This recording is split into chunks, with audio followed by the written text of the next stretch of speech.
जनवरी 2014 को मुरादाबाद जिले के गुरेठा गांव में दो व्यक्ति पहुंचे।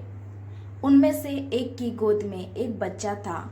वह बोला, तीर्थाकर महावीर मेडिकल कॉलेज में मेरी पत्नी ने एक बेटी को जन्म दिया था। बच्ची मर गई है, अब इसे दफनाना है। दफनाने के लिए हमें फावड़ा चाहिए। हमें शमशान बता दो, इस बच्ची को हम वहाँ दफना देंगे।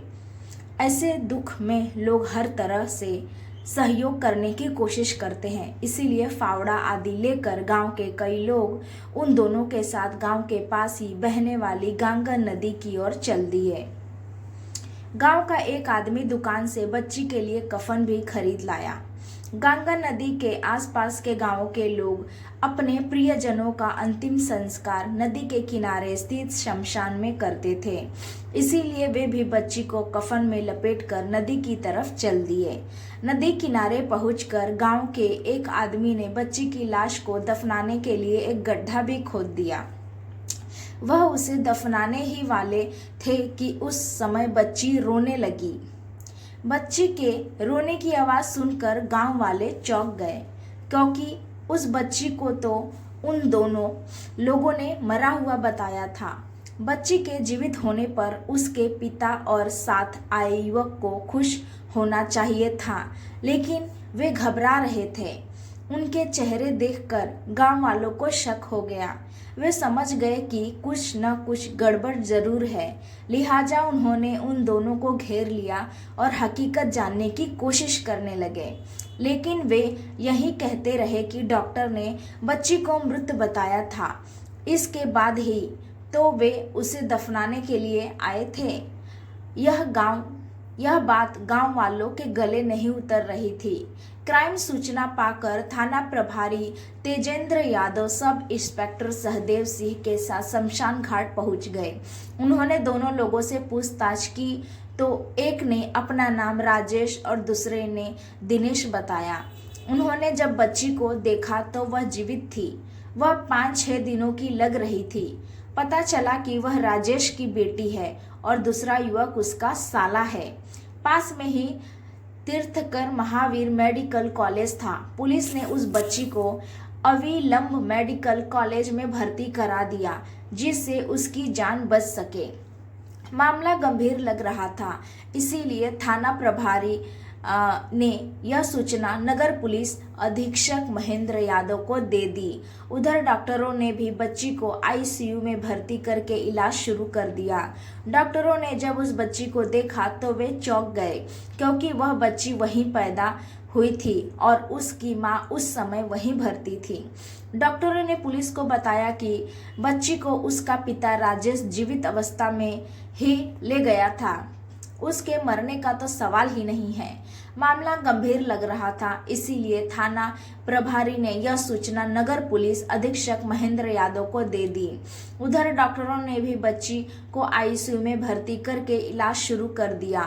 आंगन की किलकारी, राजेश ने अपनी ही बेटी को क्यों दफनाया जिंदा।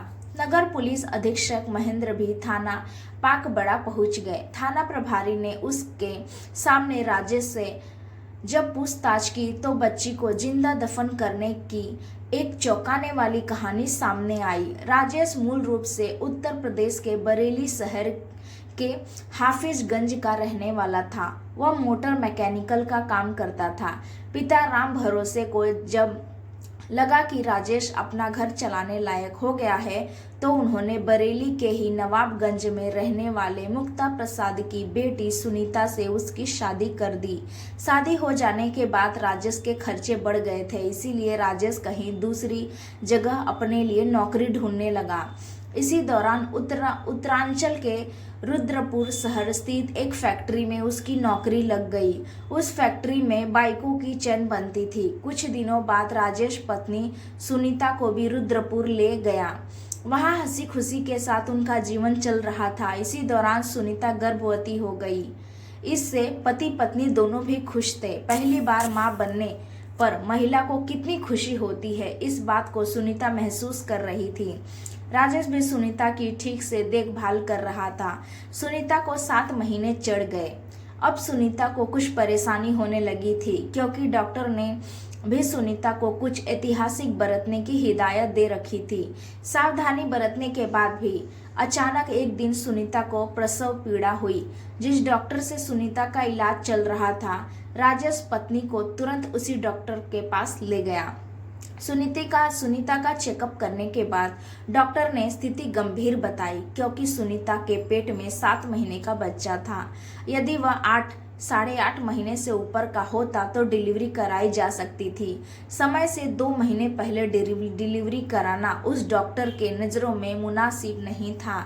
ऐसी हालत में सुनीता को किसी अच्छे अस्पताल या नर्सिंग होम में ले जाना जरूरी था।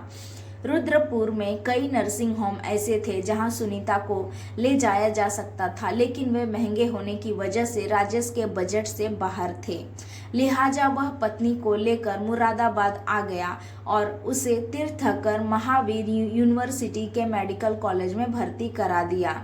वहां 4 जनवरी 2014 को सुनीता ने एक बेटी को जन्म दिया। बच्ची 7 महीने में पैदा हुई थी, इसीलिए वह बेहद कमज़ोर थी।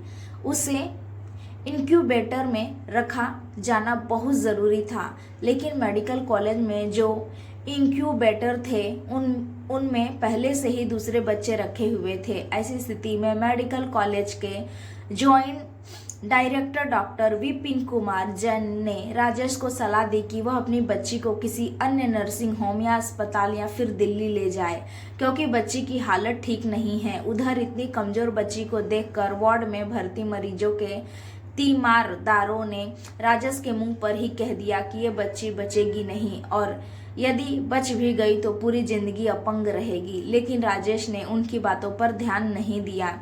बेटी की जान बचाने के लिए राजेश उसे लेकर मुरादाबाद के साई अस्पताल पहुंचा। राजेश के साथ उसका साला दिनेश भी था। साई अस्पताल में बच्ची को भर्ती करने से पहले 10,000 रुपये जमा कराने को कहा गया।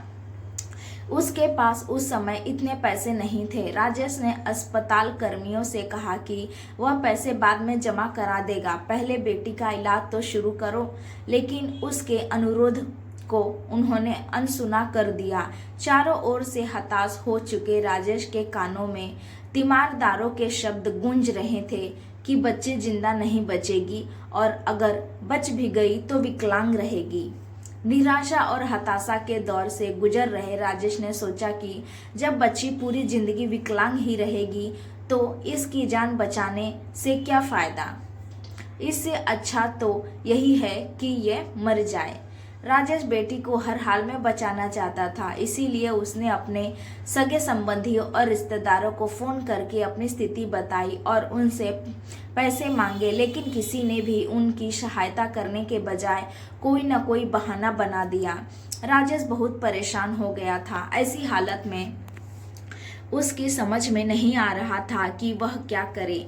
चारों ओर से हताशा हो चुके राजेश के कानों में तीमारदारों के शब्द गूंज रहे थे कि बच्ची जिंदा नहीं बचेगी, और अगर बच भी गई तो विकलांग रहेगी।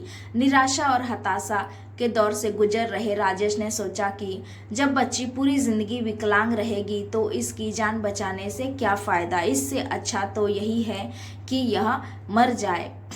इसके अलावा उसके मन में एक बात यह भी घूम रही थी कि यदि बच्ची नहीं मरी तो वह उसकी वजह से पूरी जिंदगी परेशान रहेगा। लिहाजा उसने बेटी को ख़त्म करने की सोची। इस बारे में उसने अपने साले दिनेश से बात की तो उसने भी जीजा की हाँ में हाँ मिलाते हुए 6 दिन की बच्ची को ख़त्म करने को कहा।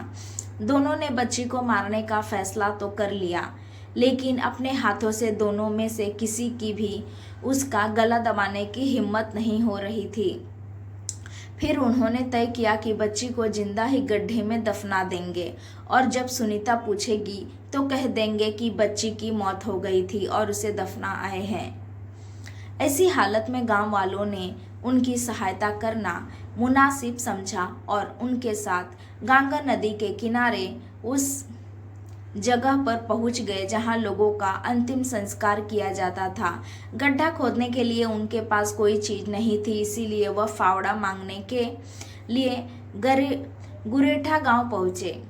उसकी नन्ही सी जान की आंखें ठीक से खुली भी नहीं थी। दुनियादारी से तो कोई मतलब भी नहीं था। माँ की गोद से पिता के मजबूत हाथों में वह इसीलिए आई थी कि वह उसका इलाज कराएंगे, लेकिन उसे क्या पता था कि कन्यादान करने वाले हाथ ही उसे जिंदा दफनाने के लिए आगे बढ़ेंगे।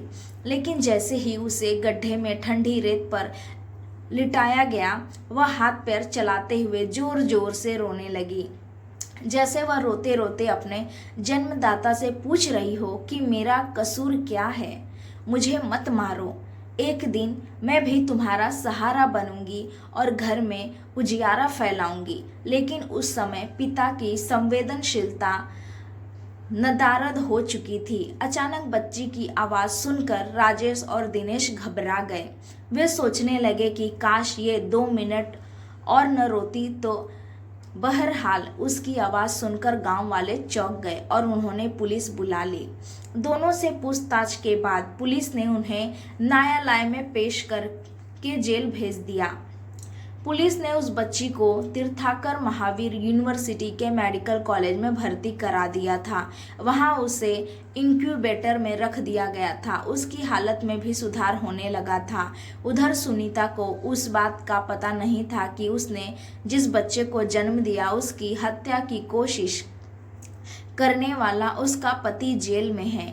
इलाके के लोगों को जब एक पिता के यमराज बनने की जानकारी हुई तो लोग बच्ची की लंबी उम्र के लिए दुआएं करने लगे। बच्ची के इलाज के लिए कई लोगों ने अस्पताल में पैसे भी जमा कराए, लेकिन 1 सप्ताह बाद ही उस बच्ची ने अस्पताल में दम तोड़ दिया। आंगन की किलकारी, राजेश ने अपने ही बेटी को क्यों दफनाया जिंदा। वैसे यहाँ एक बात बताना ज़रूरी है कि राजेश की नीयत बेटी की हत्या करने की नहीं थी, बल्कि वह तो उसकी सुरक्षा के लिए ही मेडिकल कॉलेज लाया था और मेडिकल कॉलेज के डॉक्टर के कहने पर वह बेटी को लेकर कई अस्पतालों में घूमा भी।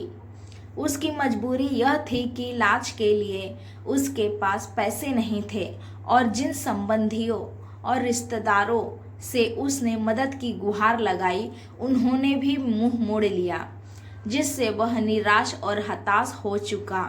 क्राइम अस्पताल के वार्ड में मरीजों के तीमारदारों ने बच्ची के बारे में गलत धारणाएं राजेश के मन में भर दी थी। इन्हीं धारणाओं ने उसे यमराज बनने के लिए मजबूर कर दिया।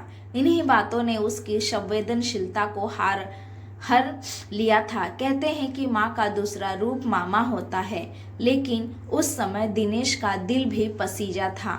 वह भी कंस मामा बन गया था, नहीं पसीजा, वह भी कंस मामा बन गया था। पिता से यमराज बनने के हालात राजेश के सामने चाहे जो भी रहे हों, लेकिन इसमें अकेली वह दोषी नहीं है। इसमें दोष उन लोगों का भी है जिन्होंने उसे इस रास्ते पर जाने के लिए मजबूर किया। वह इतना संवेदनहीन हो गया था कि जीवित बेटी को कब्र में रखते समय उसके हाथ तक नहीं कांपे। बेटियों पर खतरा लगातार बढ़ता ही जा रहा है। बेटी की चाहत में तमाम लोग उन्हें कोख में ही खत्म करा देते हैं। हम भले ही 21वीं सदी में पहुंचने की बात कर रहे हों, लेकिन सोच अभी भी वहीं पुरानी है। तभी तो भ्रूण हत्याओं में कमी नहीं आ रही।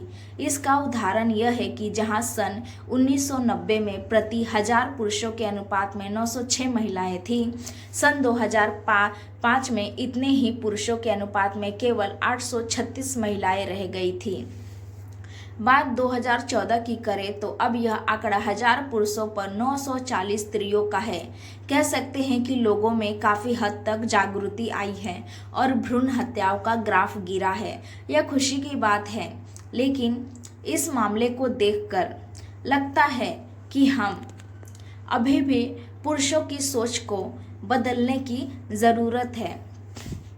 दोस्तों, उम्मीद करती हूँ आपको हमारी कहानी पसंद आई होगी। कहानी पसंद आई है तो वीडियो को लाइक करें, अपने दोस्तों के साथ शेयर करें। चैनल पर नए हैं तो चैनल को सब्सक्राइब करें और हाँ, नोटिफिकेशन बेल को ज़रूर दबाएं ताकि अगली अपडेट सबसे पहले आपको मिले।